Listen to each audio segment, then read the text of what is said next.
అందరికీ నమస్కారం. ఇప్పుడే పైసావాల్ అనే చిత్రం యొక్క ట్రైలర్ చూశాను. నా చేతుల మీదుగా ఆవిష్కరించాను. చాలా బాగుంది. తన పేరు నవీన్ తేజ్ దర్శకుడు. అట్లాగే అద్విక్ శ్రీధర్ అని వీళ్ళిద్దరూ ఈ సినిమాలో నటించారు.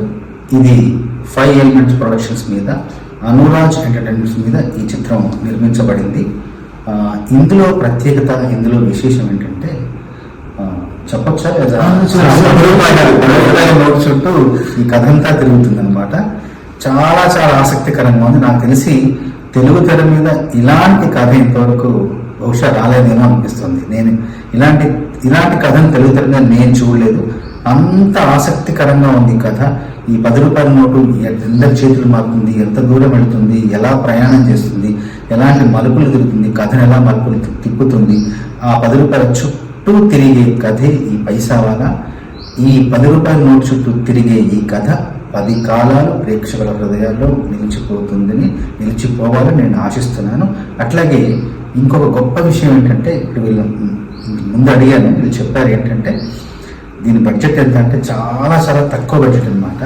చాలా పరిమితమైన వనరుల్లో, చాలా పరిమితం. ఇంకా అది అంత తక్కువ డబ్బుతో, అంత తక్కువ పెట్టుబడితో ఇలాంటి చిత్రాన్ని, ఇలాంటి నాణ్యత గల చిత్రాన్ని నిర్మించారనగానే నేను ఆశ్చర్యపోయినాను.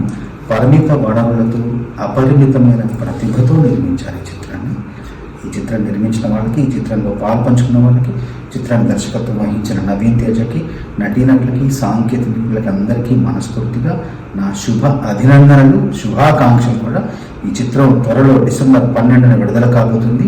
ఘన విజయం సాధించాలని, వీళ్ళకి ఎంతో మనోధైర్యాన్ని, ఇంకా ఎంతో గొప్ప సంకల్పాన్ని, ఇలా మంచి చిత్రాలు, తక్కువ బడ్జెట్లో మంచి చిత్రాలు నిర్మించే ధైర్యాన్ని, సంకల్పాన్ని వీళ్ళకి ఇంకా ఈ చిత్ర విజయం ఇవ్వాలని కోరుకుంటూ మనస్ఫూర్తిగా మరొకసారి ఈ టీం అందరికీ నా ధన్యవాదాలు, శుభాకాంక్షలు. సార్, మీరు మా కోసం టైం ఇచ్చి మా మూవీ గురించి ఇంత చక్కగా మీ పదాలు చెప్పినందుకు చాలా ఆనందంగా ఉంది సార్. చిన్న బడ్జెట్ తో తీయడం అన్నది కూడా అది ఎంతో ముఖ్యంగా. అసలు సగం విజయం అక్కడే సాధించారు. పెద్ద పెద్ద బడ్జెట్ తీసే స్థాయికి వెళ్ళాలని కోరుకోవాలి, కానీ చిన్న బడ్జెట్ తో కూడా తీయగలగాలి. అదే అసలైన ప్రతిభ. చిన్న బడ్జెట్ తో, తక్కువ పరిమితితో, ఆ పరిధిలో, ఆ వృత్తంలో, చట్టంలో మన ప్రతిభను మనం వెలికి తీసుకురావడం, మన ప్రతిభను ప్రదర్శించడం కూడా గొప్ప విషయం. నాకు తెలిసి చిన్న బడ్జెట్ తీసేవాళ్ళే గొప్పవాళ్ళు.